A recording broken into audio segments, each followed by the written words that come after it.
नमस्कार। बहुत बहुत स्वागत है आपका एक बार फिर से आपके चैनल में सैरोल सर के साथ। दोस्तों, आज हम आपके लिए लेकर आए हैं गणित की वीडियो। मैथ का जो चैप्टर है वो लेकर आए हैं एवरेज का। दोस्तों, अभी इससे पहले करंट अफेयर्स के वीडियो बन रहे थे, तो काफ़ी दिनों से समय नहीं मिला था मैथ का वीडियो बनाने का। दोस्तों, आज स्टार्ट कर दिया है। अब धीरे धीरे लगातार जो है मैथ के वीडियो आने आपके स्टार्ट हो जाएंगे। और दोस्तों, आप वीडियो को शुरू से अंत तक देखिएगा। और एक चीज़ और कहना चाहूँगा दोस्तों कि इसमें क्या है कि देखिए, जो मैथ के मैंने इसमें जो क्वेश्चन कमेंट किए हैं, ये किए हैं आपके सरल से जटिल की ओर। कैसे? सरल से जटिल की ओर, यानी सरल से कठिन की ओर। तो दोस्तों, शुरू शुरू में आपको क्वेश्चन एकदम जीरो से हीरो तक की बात करने जा रहा हूँ। यानी कि इसमें शुरू में सरल क्वेश्चन आएंगे, तो आप ये देखिएगा कि आपको लगेगा अरे ये तो हमको आते हैं, लेकिन आपको लगेगा ये हमको आते हैं, लेकिन जैसे जैसे आप आगे बढ़ते चले जाएंगे वैसे वैसे आपको लगने लगेगा कि अरे ये तो हमको काफ़ी इंपॉर्टेंट क्वेश्चन जो है समझ में आ रहे हैं। तो दोस्तों, वीडियो को शुरू से अंत तक आप साथ रहिएगा, बीच में ना छोड़िएगा। चलिए, बिना समय गंवाए वीडियो को स्टार्ट करते हैं। देखिए, पहला क्वेश्चन जो है वो ये है कि दी गई संख्याओं का औसत कितना होगा। तो दोस्तों, आप जानते हैं जब किसी भी संख्याओं का हमें औसत निकालना रहता है, तो हम क्या करते हैं, उन संख्याओं का योग कर देते हैं, और उनमें जो है जितनी भी संख्याएं होती हैं, यानी कि पदों की संख्या का भाग दे देते हैं। नॉर्मल सी बात है, ये आप बहुत शुरू से जानते चले आ रहे हैं, 10वीं 8वीं 10वीं से पढ़ते आ रहे हैं। ठीक है दोस्तों, इसमें कोई बहुत कठिन बात नहीं है यहाँ पर समझाने की। तो देखिए, यहाँ पर हमें क्या करना है, ये जो संख्याएं दी गई हैं, इन संख्याओं को हमें क्या कर लेना है, जोड़ देना है। ठीक है दोस्तों, यहाँ पर हमें इन संख्याओं को जोड़ लेना है। तो ये देखिए, यहाँ पर अगर हम इनका औसत निकालने जा रहे हैं, तो हम क्या करेंगे, 1 4 6 11 और 14 और 18। ठीक है दोस्तों, ये संख्याएं हमने जोड़ ली, और संख्या है कितनी, 1 2 3 4 5 6, 6 संख्या है। तो देखिए, 1 और 4 5 और 6 11, 11 22 और 4 26 और 10 36 और 8 44 और 10 54। इसका मतलब यहाँ पर योग जो हो रहा है वो कितना हो रहा है, 54। और हमें कितने से भाग दे देना है, 6 नेम 54। इसका मतलब इन सभी संख्याओं का औसत जो है वो कितना आ गया, 9 आ गया। वेरी सिंपल सवाल, यानी कि बिल्कुल एकदम स्टार्टिंग स्टैंडर्ड है ये। चलिए दोस्तों, अब अगले क्वेश्चन को बढ़ते हैं, देखते रहिए कैसे कैसे क्वेश्चन आपको मिलने वाले हैं। ठीक, देखिए, उसी क्वेश्चन से बना हुआ क्वेश्चन है। इसमें क्या दिया गया है, 1 4 6 और x 14 18 का औसत अगर 9 है तो x का मान कितना होगा। तो देखिए, यहाँ पर क्या करना है कि यहाँ पर आप जानते हैं औसत कितना दिया है, 9 दिया है। औसत बराबर क्या होता है, सभी संख्याओं का योग। 1 धन 4 धन 6, यानी प्लस x प्लस 14 प्लस 18 बटे 6। ठीक है, तो ये आपका हो गया 18 14 32 और 6 38 और 4 42 और 1 43, यानी कि ये हो गया आपका 43 प्लस x बराबर, और इस 6 का इधर क्रॉस मल्टीप्लाई हो जाएगा, तो ये कितना हो जाएगा, 54। अब हम इस 43 को इस 54 में से क्या करेंगे, माइनस कर देंगे। यानी कि इस 43 को जो हम 54 में से माइनस करेंगे, तो ये आपका हो जाएगा, ये एक मिनट, ये हो जाएगा x बराबर 54 माइनस 43, इसका मतलब 11। तो यहाँ पर कितना हो जाएगा, 11। ये आपका ऑप्शन नंबर बी सही हो जाएगा।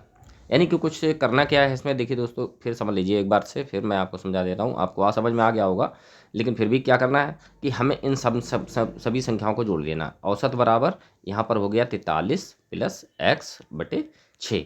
ठीक है, तो ये हमने इसका क्रॉस मल्टीप्लाई कर लिया, तो ये हमारा हो गया, ये हो गया x बराबर, ये 54 हो गए, और 54 में से हमने कितने कर दिए, माइनस 43, यानी कि 11। चलिए अगले क्वेश्चन को पढ़ते हैं। देखिए, अगला क्वेश्चन क्या कह रहा है। अगला क्वेश्चन आपसे कह रहा है कि यदि 18 संख्याओं का औसत 12 है तो इनका योग क्या होगा। तो देखिए, हमेशा कभी भी अगर संख्याओं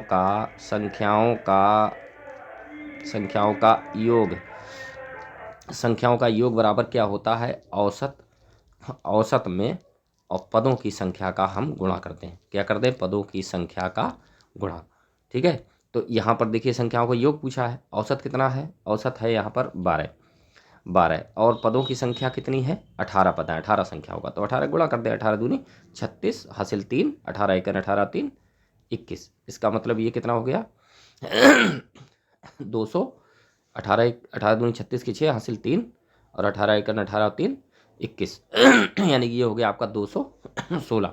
सॉरी दोस्तों, इसमें 216 ऑप्शन नहीं है, ये आपका हो जाएगा 216 यानी ऑप्शन नंबर सी मान लीजिए आप। यहाँ 206 है, 216 आंसर आपका आएगा 216। अब चलते हैं, अब देखिए ये क्वेश्चन तो थे आपके बिल्कुल जो बेसिक स्टैंडर्ड से आप जानते हैं। अब कुछ क्वेश्चनों में आगे बढ़ते हैं, जैसे जैसे आप देखिएगा, आप जुड़े रहिए, मजा आने वाला है। देखिए 1 से 100 तक सभी प्राकृत संख्याओं का औसत कितना होगा। कितना 1 से 100 तक सभी प्राकृत संख्याओं मतलब आप समझते हैं लगातार संख्याएं, यानी 1 से 100 तक जितनी भी संख्याएं हैं उनका औसत कितना होगा। तो अगर आप जानते हैं तो आप इसे बहुत शॉर्टकट में लगाएंगे, अगर नहीं तो आप 1 से लेकर सभी 100 संख्याओं को जोड़िए और उसमें 100 का भाग दें लेकिन ऐसा कोई करता नहीं है। चलिए दोस्तों क्या करना है, देखिए इसमें जो पहली और अंतिम संख्या है, पहली संख्या कितनी है 1 और अंतिम संख्या कितनी है 100, जोड़ करके 2 का भाग दे दीजिए। कितना हुआ 101 बटे 2।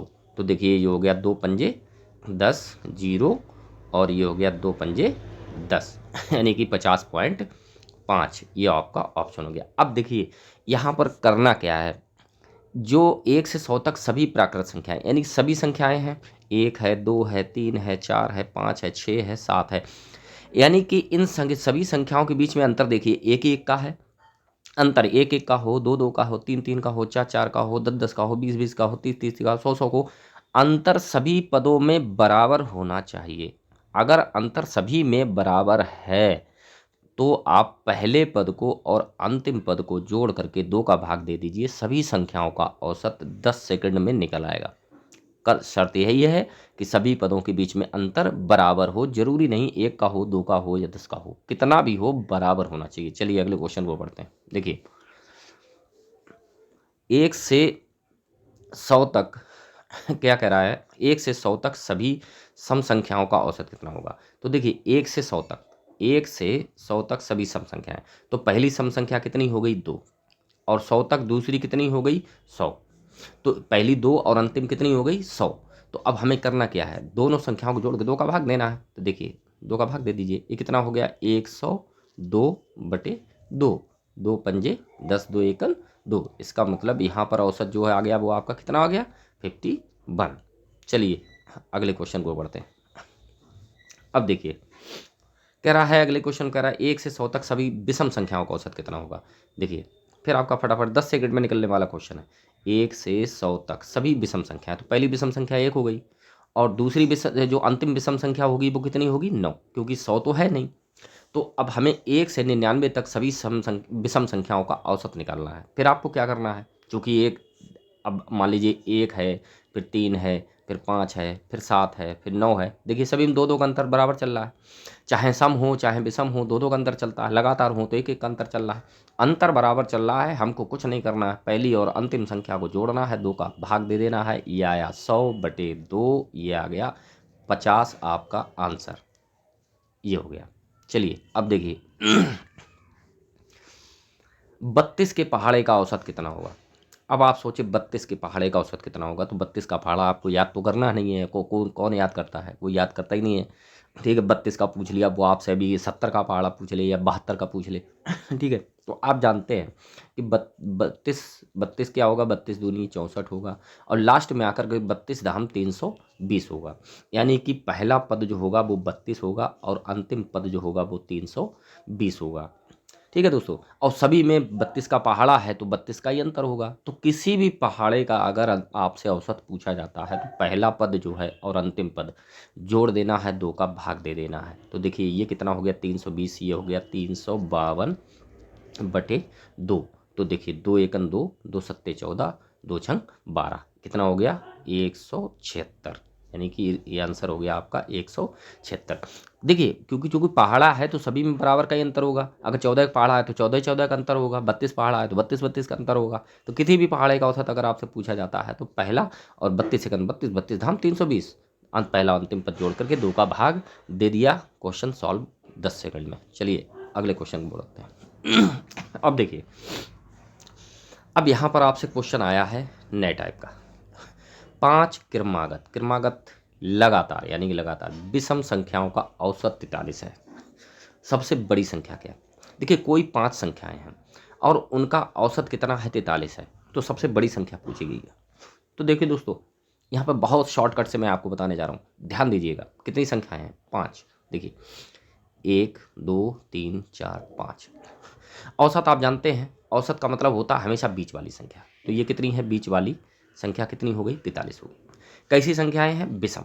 विषम संख्याएं हैं तो अगली संख्या कितनी हो गई? 45। और अगली की संख्या कितनी हो गई? 47। और इससे पहली कितनी हो गई? 41। और इससे पहली कितनी हो गई? 39। इसका मतलब देखिए, औसत जब 43 है तो इसका मतलब औसत जो होता है वो बीच वाली संख्या होगी। इसके आगे की दो संख्या है, इसके दो पीछे की दो संख्या है। और विषम संख्या है तो 43 के बाद 45 आएगा, 45 के बाद 47 आएगा, उससे पहले 41 आएगा, उससे पहले 39 आएगा। क्वेश्चन सॉल्व हो चुका है। आप सबसे बड़ी संख्या पूछा गया है, सबसे बड़ी संख्या कौन सी होगी? 47। Question solve. चलिए अगले क्वेश्चन को पढ़ते हैं। देखिए 5 क्रमागत कह रहा है, 5 क्रमागत सम संख्या का औसत कितना है? 62 है। देखिए 1 2 3 4 5, 62 यानी कि औसत सबसे बीच वाला ले लिया हमने, 2 इधर और 2 इधर, तो 62 हो गया। अब देखिए कैसी संख्या है? सम संख्या है। तो 62 ये है तो ये कितनी हो गई? 64। ये कितनी हो गई? 66। ये कितनी हो गई? 60। और ये कितनी हो गई? 58 क्योंकि हमें सम संख्या लेनी है। तो अब यहाँ पर देखिए करना क्या है, सम संख्याएं ले लिए हैं, औसत 62 के हिसाब से निकाल लिया है। पूछा गया है सबसे छोटी संख्या है, तो सबसे छोटी संख्या कितनी है? 58। क्वेश्चन सॉल्व हो चुका है। चलिए अगले की ओर बढ़ते हैं। देखिए अभी इसमें काफ़ी कुछ बदलाव होने वाला है, बने रहिए, जुड़े रहिए। चलिए देखिए इसमें क्या है कि 5 क्रमागत संख्याओं का औसत 19 है। दूसरी सबसे बड़ी संख्या क्या है? देखिए 5 क्रमागत 1 2 3 4 5 कितना है? औसत कितना है? 19 है। अब चूंकि ये कैसी है? क्रमागत है, ना सम है ना विषम है, क्रमागत है यानी लगातार है। तो 19 हो गई, दूसरी 20 हो गई, ये 21 हो गई, ये 18 हो गई और ये 17 हो गई। पूछा गया है दूसरी सबसे बड़ी, तो सबसे बड़ी तो 21 है, लेकिन दूसरी सबसे बड़ी कौन सी होगी? 20 होगी। Option A. क्वेश्चन सॉल्व हो चुका है। चलिए अब देखिए थोड़ा बदलाव होने वाला है। यहाँ पर बदलाव ये होने वाला है कि अभी तक तो 5 संख्याएं दी जाती थी, 1 2 3 4 5, तो आपने इजीली जान लेते थे कि ये वाली संख्या औसत हो गई क्योंकि 2 इधर और 2 इधर छोड़ दी। अब लेकिन यहाँ पर प्रॉब्लम थोड़ी सी बढ़ रही है, बस ज़्यादा नहीं है। देखिए यहाँ 4 क्रमागत सम संख्याओं का औसत 1 2 3 4 का औसत कितना है? 45 है। देखिए एक संख्या इधर से छोड़ दीजिए, एक संख्या इधर छोड़ दीजिए। अब ये इसको छोड़ दे, इसको छोड़ दे, बीच में कुछ बचेगा ही। ठीक है हम छोड़ देते, इसको भी छोड़ देते, इसको भी छोड़ देते, बीच से ही ले लेते हैं। बीच से कितना है? 45 है। हमने बीच का लिख लिया 45। अब देखिए 45 है, चूंकि यहाँ संख्या कैसी है? सम, और यहाँ कैसी है? विषम। तो देखिए ये एक बढ़ करके कितनी हो गई? 46। और ये एक कम होकर के कितनी हो गई? 44। अब देखिए 44 और 46 के बीच का ही तो 45 है, तो ये 44 हो गई, ये 46 हो गई, तो ये कितनी हो गई? 48। और ये कितनी हो गई? 42। अब देखिए कह रहा है 4 क्रमागत सम संख्याओं का औसत कितना है? 45 है। तो सबसे छोटी संख्या क्या है? सबसे छोटी संख्या आपके सामने आ चुकी है, कितनी है? 42।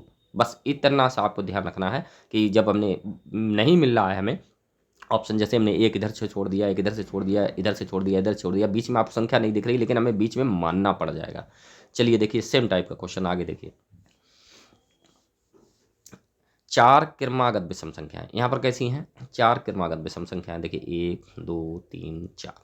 4 क्रमागत विषम संख्याओं का औसत कितना है? 38। अब देखिए संख्याएं तो विषम है लेकिन औसत इनका सम संख्या में है। संख्याएं कैसी हैं? विषम। तो 38 के बाद ये 39 हो गई और ये 37 हो गई, यानी कि यहाँ पे हम कर लेंगे 39 और यहाँ पर कर लेंगे 37। तो फिर यहाँ पर हम कितना कर लेंगे? 41। और यहाँ पर कितना कर लेंगे? 35।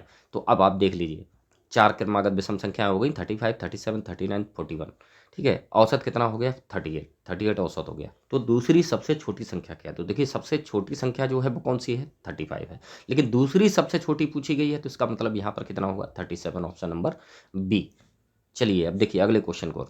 एक से एक इंपॉर्टेंट क्वेश्चन आने वाले, पूरे चैप्टर में जितने भी इंपॉर्टेंट क्वेश्चन है सारे ही इसमें कमेंट कर लिएगा दोस्तों, एक भी क्वेश्चन मिस ना करिएगा। देखिए यहाँ कह रहा है 6 क्रमागत संख्याओं का औसत 39.5 है, तो सबसे छोटी संख्या क्या है? अब देखिए 1 2 3 4 5 6। अब एक इधर से छोड़ दे, एक इधर से छोड़ दे, एक इधर से छोड़ दे, एक इधर से छोड़ दे, फिर वही बीच में बचती है, तो हमें यहाँ बीचों बीच में लेना होगा। बीचों बीच में कितना लेना होगा? 39.5। 39.5 जब हम आधा उधर जाएंगे तो ये हो जाएगी हमारी 40, और इधर आधा कम करेंगे तो ये हो जाएगा 39, ये हो जाएगा 41, ये हो जाएगा 42, ये हो जाएगा 38, और ये हो जाएगा 37। लगातार होगी 37, 38, 39, 40, 41, 42। ठीक है, तो सबसे छोटी संख्या क्या होगी? सबसे छोटी संख्या हो जाएगी आपकी 37, ऑप्शन नंबर ए। उम्मीद करता हूँ दोस्तों समझ में आ रहा होगा, रिपीट करके देख लीजिएगा। चलिए अगले क्वेश्चन को पढ़ते हैं। अब देखिए बहुत ही इंपॉर्टेंट क्वेश्चन आ गया। इतना अच्छा क्वेश्चन है कि आप इसमें बिना लगाए बता सकते हैं। देखिए कैसे, इस क्वेश्चन लगाना ही नहीं पड़ेगा अगर आप थोड़ी मेरी बात समझ लीजिए। देखिए 5 क्रमागत संख्याओं का औसत 12 है। कितना है? 5 क्रमागत संख्याओं का औसत 12 है। यदि 3 अगली संख्याएं और मिला ली जाएं तो औसत क्या होगा? यहाँ यानी कि दोस्तों यहाँ पर थोड़ी सी बात ध्यान देने वाली है, मेरी बात को ध्यान दीजिएगा। यहाँ पर ध्यान क्या कर देना है, देखिए मान लीजिए एक यहाँ 5 क्रमागत संख्या है, तो देखिए जैसे मान लीजिए 2 क्रमागत संख्या है, 2 क्रमागत संख्याओं का औसत कितना होगा? 3/2 यानी 1.5। अगर हम एक और संख्या बढ़ा लें, 1 धन 2 धन 3 और फिर 3 का भाग दे दें, तो 3 दूनी 6 यानी 6/3 यानी कि 2। अगर हम एक संख्या और बढ़ा लें, 1 2 3 प्लस 4, और फिर हम भाग देंगे 4 का, तो 4 3 7 2 9 1 10, 10/4, इसका मतलब 2.5। तो देखिए 1.5 फिर 2, फिर 2.5, यानी 1.5 से आधा बढ़ा 2 हो गए, 2.5 से आधा बढ़ा 2.5 हो गए। इसका मतलब एक संख्या जब भी हम बढ़ा रहे हैं तो एक संख्या बढ़ाने पर कितने की वृद्धि हो रही है? 0.5 की वृद्धि हो रही है। कब? लगातार संख्याओं में। कैसी संख्याएं हों? लगातार संख्याएं। जो लगातार संख्याएं हैं क्रमागत है, तो क्रमागत संख्याएं जब हैं तो अगर एक संख्या हम बढ़ाते हैं तो 0.5 की वृद्धि होगी, अगर 2 बढ़ाएंगे तो 1 की वृद्धि होगी। ये आप समझ रहे होंगे। अब इसमें देखिए फिर समझ लीजिए कि क्रमागत संख्याएं हैं, एक संख्या बढ़ाने पर 0.5 की वृद्धि होती है। अब देखिए एक संख्या बढ़ाने पर कितने की वृद्धि होती है? 0.5 की वृद्धि होती है। 5 क्रमागत संख्याओं का औसत 12 है। यदि 3 अगली संख्या ले ली जाए, जब एक की वृद्धि एक बढ़ाने पर 0.5 की होती है, तो 3 बढ़ा लें तो वृद्धि कितने की होगी? 1.5 की, यानी आधे की होती है। यहाँ से आधे की होती है तो 3 बढ़ाने पर कितनी होगी? अगर 3 अगली संख्याएं ले ली जाए तो 1.5 की वृद्धि होगी। यहाँ पर 12 है, 12 में अगर 1.5 जोड़ देंगे तो कितना हो जाएगा? 13.5। क्वेश्चन सॉल्व हो चुका। अब आपको ये ध्यान रखना है कि कितनी वृद्धि होती है लगातार संख्याओं। यहाँ पर ध्यान रखिए, देखिए लगातार संख्याओं में 0.5 की वृद्धि होती है एक संख्या बढ़ाने पर। अगर सम या विषम है तो जितनी संख्याएं बढ़ाएंगे उतने की ही वृद्धि होगी। जैसे एक संख्या बढ़ाएंगे तो 1 की वृद्धि होगी, 2 संख्या बढ़ाएंगे तो 2 की वृद्धि होगी, 3 संख्या बढ़ाएंगे तो 3 की वृद्धि होगी। ये ऐसा होता है सम और विषम की स्थिति में। और अगर लगातार हैं तो आधे की वृद्धि होती है, यानी 1 बढ़ाने पर आधे की वृद्धि होती है। तो 3 बढ़ाया, 1.5 की वृद्धि होगी, 1.5 वृद्धि होने पर 12 हो जाएगा आपका 13.5। चलिए देखिए जो बात मैं कह रहा था वही क्वेश्चन है। 4 क्रमागत सम संख्याओं का औसत कितना है? 33 है। यदि 4 अगली सम संख्याएं और ले ली जाएं, तो 4 संख्याएं, मैंने बोला सम हो या विषम हो, जितना बढ़ाएंगे उतने की वृद्धि होती है। तो यहाँ पर 4 संख्याएं आपने ले ली हैं तो 4 की वृद्धि हो जाएगी, यानी 33 में आपकी कितनी वृद्धि हो जाएगी? 4 की। तो इसका मतलब अब नया औसत कितना हो जाए? मिला ली जाए तो औसत कितना हो जाएगा? 37। क्वेश्चन सॉल्व हो चुका है। चलिए फिर देखिए, अब देखिए यहाँ पर ये महत्वपूर्ण क्वेश्चन है, इस टाइप का क्वेश्चन एग्जाम में बहुत आता है। देखिए क्या कह रहा है, यदि 5 संख्याओं का औसत 65 है, इनमें से प्रथम 2 संख्याओं का औसत 81 तथा अंतिम 2 संख्याओं का औसत 38 है, तीसरी संख्या क्या है? देखिए मैं यहाँ पर कुछ समझाना चाहता हूँ, उस चीज़ को आप पहले समझ लीजिए। यहाँ पर है क्या, जैसे 1 2 3 4 5 संख्या है, तो कभी कभी तो एक क्वेश्चन ये आता है कि इन 2 का औसत दे देता है, इन 2 का औसत दे देता है और इन 5 का औसत दे देता है, इस तीसरी संख्या को पूछता है। और कभी कभी क्या होता है, ये 5 संख्याएं हैं, इन 3 का औसत दे देता है, इन 3 का औसत अंतिम का दे देता है और 5 का औसत दे देता है, तो ये तीसरी संख्या पूछता है। या तो उस संख्या पूछता है जो छोड़ दी जाती है, या उस संख्या पूछता है ये दोनों तरफ से गिन ली जाती है। दोनों ही क्वेश्चन एक ही तरीके से लगने वाले हैं। कैसे? देखिए देखिए 5 संख्याओं का औसत मान लीजिए 1 2 3 4 5, ये संख्या है। 5 संख्याओं का औसत कितना है? 65। 65 यानी संख्याएं कितनी हैं 5। मैंने बोला कि औसत में अगर पदों की संख्या का गुणा कर दिया जाए संख्याओं की योग आ जाता है। तो 5 पंजे 25 की 5 हासिल 2, 5 छक्का 30 और 2 32। ठीक है दोस्तों। अब यहाँ पर कह रहा है प्रथम दो संख्याओं का औसत 81 है। किनका? इनका दो का औसत कितना है 81 है, यानी 2 गुणे 81। तो ये हो गया आपका 162। और अंतिम दो का औसत जो है वो कितना है 38 है। तो 2 और 38 तो ये कितना हो गया आपका 76। अब देखिए इन दोनों को जोड़ लीजिए। ये कितना हो गया 6 और 2 8 और 7 और 6 13 की 3 हासिल 1 238। देखिए इन पांचों संख्याओं का जो औसत योग आया वो तो है 325, लेकिन इन दोनों का और इन दोनों का चारों का जो योग आया वो आया 238। तो एक संख्या मिसिंग है बीच वाली, इसमें से इसे घटा दीजिए। 325 में से 238 घटा दीजिए, ये तीसरी संख्या निकल आएगी। तो 15 में से 8 गए कितने बचे 7, और 11 में से 3 गए कितने बचे 8। इसका मतलब तीसरी संख्या जो है वो कितनी है 37 है, सॉरी 87 है। Option number C. यानी देखिए पांचों संख्याओं का योग निकाल लेना है, इन दो संख्याओं के योग निकाल लेना, इन दो संख्याओं के योग निकाल लेना, इनको जोड़ लेना है। अब देखना है कि इनके योगों में इसमें और इसमें योग में कितना अंतर आया। जितना अंतर आया वही तीसरी संख्या है। चलिए अगले क्वेश्चन की ओर बढ़ते हैं। देखिए सेम टाइप का क्वेश्चन इसी टाइप का है जो मैंने दूसरी बात की थी। देखिए यहाँ पर क्या है, यदि पांच संख्याओं का औसत इतना है 1 2 3 4 5, पांच संख्याओं का औसत कितना है 5 गुणे 17.8, 17.8। तो अब इनका गुणा कर लीजिए। 5 अट्ठे 40 की 0 हासिल 4, 5 सत्ते 35, 4 39 की 9 हासिल 3, 5 एकन 5 3 8। इसका योग कितना हो गया 89। ठीक है, 5 अट्ठे 40 की 0 हासिल 4, तो ये हो गया 5 सत्ते 35, 4 39 की 9 हासिल 3, 5 एकन 5 3 8। ठीक।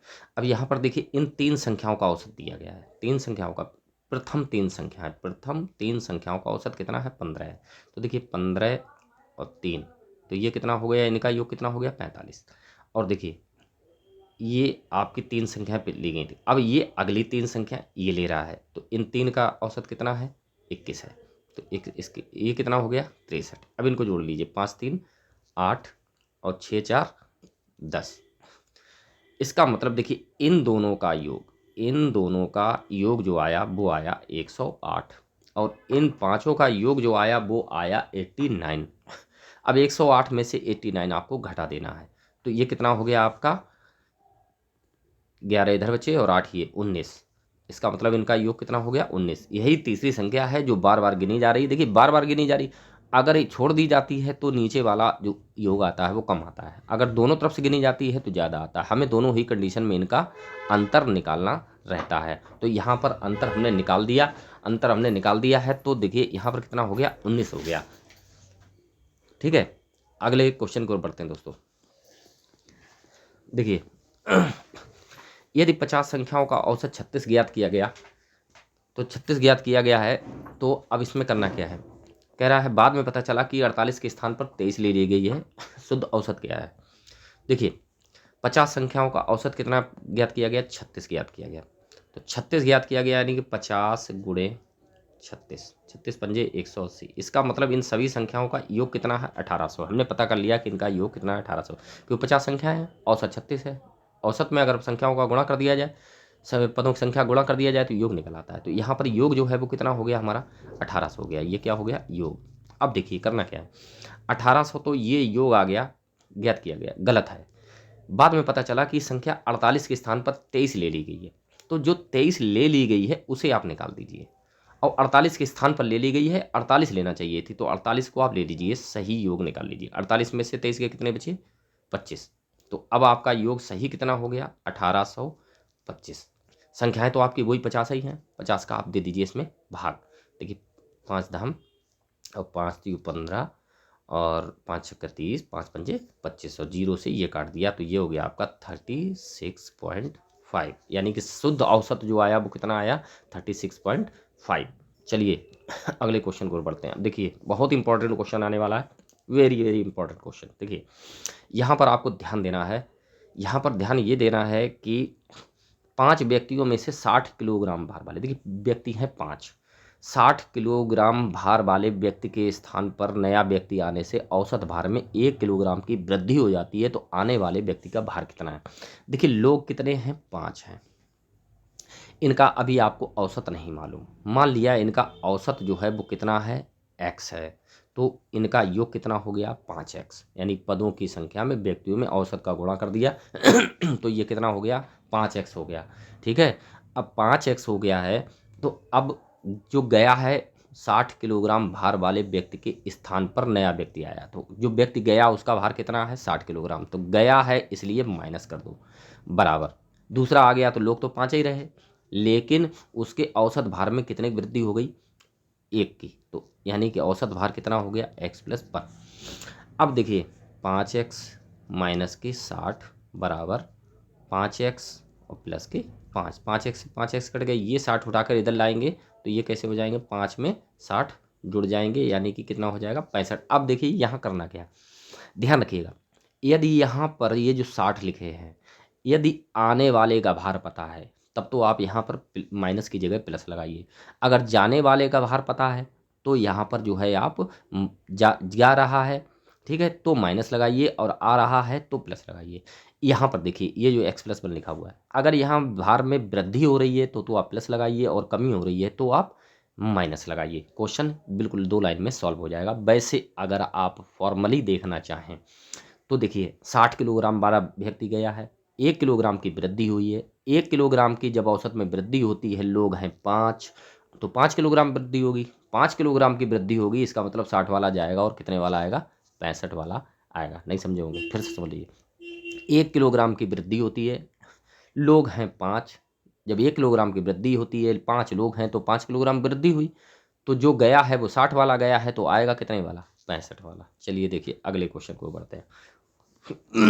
देखिए 5 व्यक्तियों में से एक व्यक्ति चला गया, अगर मैं पहले तो उसी तरीके से लगाता हूँ, 5 व्यक्ति हैं, पाँचों का x औसत है, चला गया, एक व्यक्ति चला गया, ठीक है, उसके स्थान पर 65 किलोग्राम भार वाला नया व्यक्ति आ गया, तो अब हम यहाँ पर क्या कर लेंगे, 65 कर लेंगे प्लस के, बराबर लोग तो 5 ही हैं, लेकिन औसत भार में 1 किलोग्राम की कमी हो जाती है, तो x-1, तो ये देखिए 5x प्लस के 65 बराबर 5x और माइनस के 5, देखिए 5x कट गए, ये 5 उठा करके इधर ले आइए, तो 65 में ये 5 जुड़ जाएंगे, तो ये कितना हो जाएगा, 70। वैसे भी अब आप देखिए, अगर 1 किलोग्राम की कमी हो रही है, लोग हैं 5, तो 5 की कमी हो रही होगी, तो जो 65 वाला आया है तो इसका मतलब 70 वाला गया होगा, तभी तो 5 की कमी हो रही है, तो इसका मतलब ये, इसका वजन कितना होगा, जो नया व्यक्ति आया है 70 किलोग्राम, इसमें से दोस्तों 70 किलोग्राम ऑप्शन नहीं है, ठीक है, आपका आंसर हो जाएगा 70 kg। ठीक है, चलिए अगले क्वेश्चन को बढ़ते हैं। वेरी वेरी इंपॉर्टेंट क्वेश्चन, इसमें देखिए कितने क्वेश्चन पूछे जाते हैं, मेरी बात, इस क्वेश्चन को ध्यान से सुनिएगा, ये क्वेश्चन एग्जाम में बहुत आता है। देखिए किसी बल्लेबाज ने 12वीं पारी में 63 रन बनाए, जिससे उसके रनों के औसत में 2 रन की वृद्धि हो गई। 12वीं पारी के बाद उसके रनों का औसत कितना है। देखिए 1 से 11 रनों तक, 1 से 11 तक, 1 सेकेंड, अब देखिए 1 से 11 ये हैं आपके 1 से 11 पारी, ये है 12वीं पारी, और ये है 1 से 12वीं पारी। यानी देखिए यहाँ पर करना क्या है, मान लीजिए 11 पारियाँ हैं और यहाँ तक आपको औसत तो पता नहीं है, मान लीजिए औसत यहाँ पर कितना है, x है, तो इन रनों का योग कितना हो गया, 11x। ठीक है, 12वीं पारी में उसने कितने रन बनाए, 63 रन बनाए, ठीक है, तो ये हमने जोड़ लिए, बराबर अब यहाँ पारियाँ कितनी हो गई, 12, औसत में कितने की वृद्धि हो गई, 2 रन की, पहले औसत कितना माना था, x, अब कितना मान लिया, x+2। तो देखिए ये हो गया आपका 11x प्लस 63 बराबर 12x प्लस के 24। देखिए इस 12x में से ये 11x उठा लाएंगे इधर, तो घटा देंगे, कितना बचेगा, x, ठीक है, ये x बचेगा, और इस 63 में से 24 को हम घटा देंगे तो कितना बचेगा, 39। ये आपका 39 से आ गया। यहाँ क्वेश्चन कितने पूछे जा सकते हैं, ये पूछ सकता है कि 11वीं पारी तक उसके रनों का औसत कितना था, तो कितना औसत माना था आपने x, इसका मतलब कितना था 39। 12वीं पारी के बाद यानी कितना है x प्लस 2, 2 की वृद्धि हो जाती है तो 39 प्लस 2 यानी कि 39 प्लस 2, इसका मतलब कितना हो जाएगा 41। यानी 12वीं पारी के बाद उसके रनों का औसत 41, 1 से 11वीं पारी तक जो है उसके रनों का औसत 39 क्योंकि इधर 2 की वृद्धि हो जाती है। और उसके बाद आपसे ये भी पूछा जा सकता है कि 11वीं पारी तक उसने कितने रन बनाए या 12वीं पारी तक उसने कितने रन बनाए। तो देखिए इस x की वैल्यू जो है 39 यहाँ रख दीजिए तो 12वीं पारी तक के रन निकल आएंगे, यहाँ रख दीजिए केवल 11वीं पारी तक के निकल आएंगे, इसको भी जोड़ दीजिए तो 12वीं पारी, यानी यहाँ रख देंगे तो 11वीं x का इसमें गुणा कर देंगे। चलिए इस टाइप का क्वेश्चन मैं आगे देता हूँ। ठीक है, तो यहाँ पर जो है x बराबर कितना आ गया 39, यानी कि शुरुआत में इसका औसत रन कितना था 39 था और जब बाद में 2 की वृद्धि हो गई तो 41 हो गए। पूछता है क्वेश्चन पूछ रहा है 12वीं पारी के बाद उसके रनों का औसत, तो 12वीं पारी के बाद उसमें रनों का औसत 2 की वृद्धि हो जाती है तो कितना हो जाएगा 41, ऑप्शन नंबर सी। चलिए देखिए किस टाइप से सेम क्वेश्चन है ये। एक बल्लेबाज ने 12वीं पारी में रन बनाए 63 रन बनाए, उसके रनों के औसत में 2 की वृद्धि हो गई, 12वीं पारी तक उसने कितने रन बनाए। तो देखिए मैंने अभी आपसे बोला था कि 1 से 11 पारी, 12 पारी और 1 से 12 पारी, ये हो गया आपका 11x और प्लस के 63 बराबर 12 और x प्लस के 2।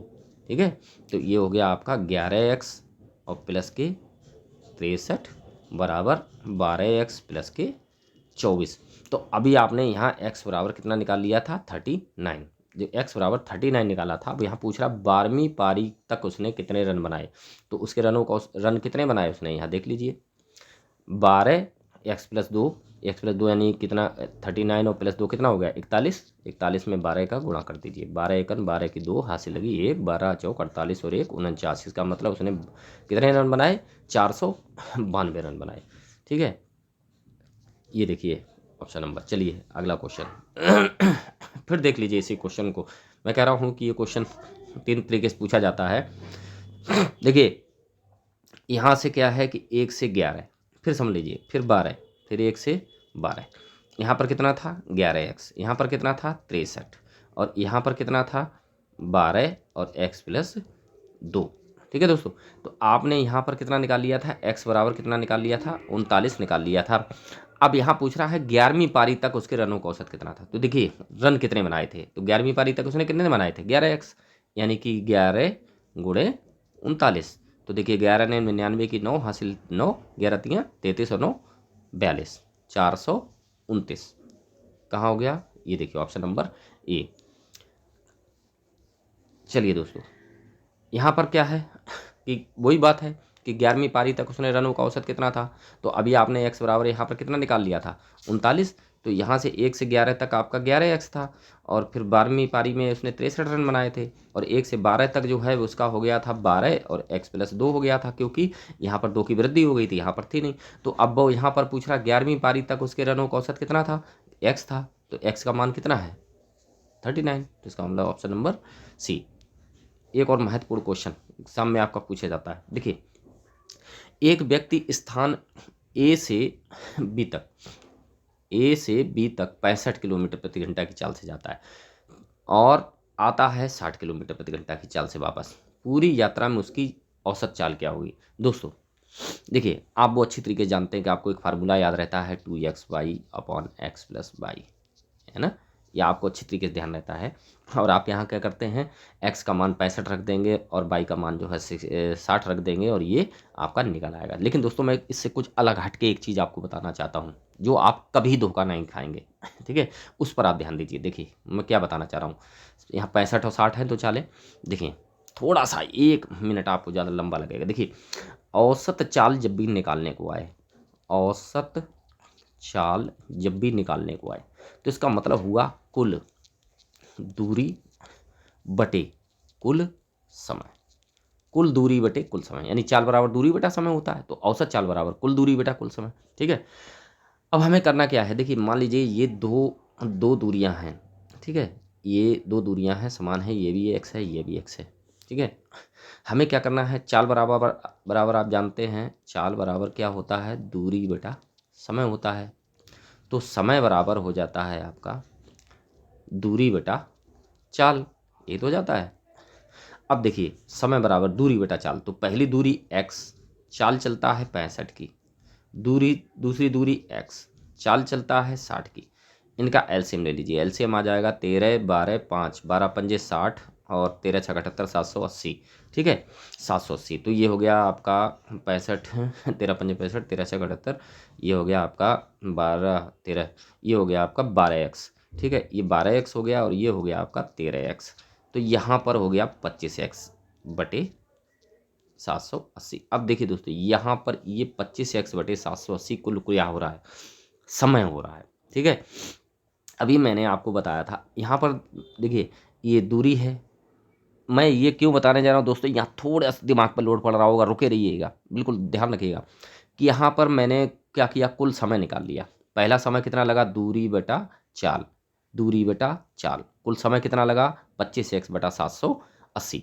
अब देखिए यहाँ कुल समय जो लगा है, वो कुल समय हमें लगा है 25x बटा 780। और मैंने आपको बोला था कि औसत चाल अगर निकालनी है, औसत चाल निकालनी है, तो कुल दूरी यहाँ पर कितनी है, x और x कितनी हो गई 2x। ठीक है, बटे समय यानी कि 25x और ये 780 जो नीचे आएंगे उसको हम कर देते हैं ऊपर मल्टीप्लाई। देखिए x से x कट गया, 25 से आप काट दीजिए, 25 दिया 75, कितने बचे 3, 25 एकन 25, 25 दूनी 50। इसका मतलब 31.2 में 31.2 में मल्टीप्लाई कर दीजिए 2 से, कितना हो जाएगा 62.4। इसकी औसत चाल कितनी आ गई 62.4 आ गई। ठीक है, क्वेश्चन थोड़ा सा बड़ा हो गया है, आपको लगा होगा 62.4 क्योंकि आपने इसे नए तरीके से देखा है। ये है 62.4। अब ये क्यों बताया मैंने आपको, आप कहते सर हम तो ये भी लगा सकते थे, ये 2x/(x+y) लगाते, इतना क्यों टेंशन लेते, इतनी देर तो बहुत टाइम लग जाता है। देखिए अब क्यों लग जाता है, यहाँ समझने वाली बात ये है। देखिए अगला क्वेश्चन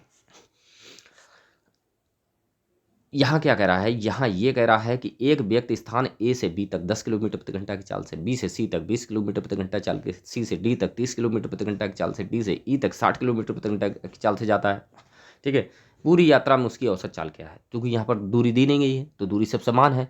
दूरी अगर समान है लिख कर दिया जाता है वैसे कि यदि सभी दूरियां समान हों, तो पूरी यात्रा में उसकी औसत चाल। तो आपके लिए 2 था तो आप फार्मूला जानते थे, 3 था फार्मूला जानते, 4 था, तब क्या करेंगे, ये क्वेश्चन आपके बस से बाहर हो जाएगा। ठीक है दोस्तों, इसलिए मैं इतना समय घुमा रहा था। अब करना कुछ नहीं है आपको, चारों दूरियां हैं, मान लीजिए एक दूरी, 2 दूरी, 3 दूरी और 4 दूरी, चारों दूरियां आपकी x की हैं, x की हैं। तो इसका मतलब यहाँ टोटल दूरी आपकी कितनी हो गई, 4x हो गई। अब यहाँ पर देखिए हमें सब समय निकाल लेना है, x बटा 10, x बटा 20, x बटा 30 और x बटा 60, ये सब समय जोड़ लेने हैं। तो यहाँ कितना हो गया 60, ये हो गया 6 3 2 1, 2 1 3 3 6 6 12, यानी कि ये हो गया 12x बटा 60, यानी 12 एकन 12, 12 पंजे 60, तो x बटा 5। तो देखिए ये टोटल समय कितना आ गया, x बटा 5 समय आ गया। अब देखिए x बटा 5 समय आ गया। अब हमें यहाँ निकालना क्या है, औसत चाल, औसत चाल निकालनी है, औसत चाल निकालनी है। तो कुल दूरी कितनी थी ये, और ये कितना हो गया 12x बटा 5, तो 5 ऊपर चले जाएंगे, तो ये देखिए x से x कट गए, और ये कितना हो गया कितना था 12x बटा 5 था, 12 नहीं था सॉरी। ठीक है, x बटा 5 था, तो x x कट गया, ये 5 चौको कितना बचा 20। सिंपल, लग गया सवाल आपका, ये हो गया ऑप्शन नंबर सी। तो दोस्तों ये थे आपके औसत के सवाल। नेक्स्ट वीडियो मैं आपको बहुत जल्दी लाने वाला हूँ, और उम्मीद करता हूँ आपको वीडियो पसंद आया होगा। दोस्तों अगर वीडियो पसंद आया हो तो प्लीज़ वीडियो को लाइक शेयर करिएगा और चैनल को सब्सक्राइब करिएगा। अगर आप अभी तक नए हैं तो प्लीज़ सब्सक्राइब कर लीजिए, ताकि आगे आने वाले जितने वीडियो हैं वो उनका नोटिफिकेशन आपको मिलता रहे दोस्तों। और इससे पहले करंट अफेयर्स के मैंने वीडियो बनाए हैं, 14-15 वीडियो बनाए हैं, वो भी बहुत इंपॉर्टेंट हैं, हो सके समय निकाल करके उनको भी देखिएगा दोस्तों। बहुत बहुत धन्यवाद।